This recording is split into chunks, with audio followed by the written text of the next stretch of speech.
So you've been eating bacon, flat bacon, without peanut butter? Let's add a twist, literally. Grab a strip, twist it like you're wringing out all your regrets. This is bacon, but make it fancy, like curly fries, but meat. Set your air fryer to 375 and don't even wait for it to preheat. Throw those twisted strips right in. You'll never make bacon the same again. After that preheat piece, I pulled mine out after 5 minutes and they look like this. I wanted them more crispy, so I put them in for 2 minutes and they look like this.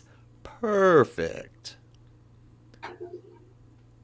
Put them on a paper towel and blot off all the extra grease, and you're ready to enjoy. I love mine with peanut butter or by themselves. How do you eat your bacon? What would you dip yours in? Let me know in the comments and hit that like and subscribe button.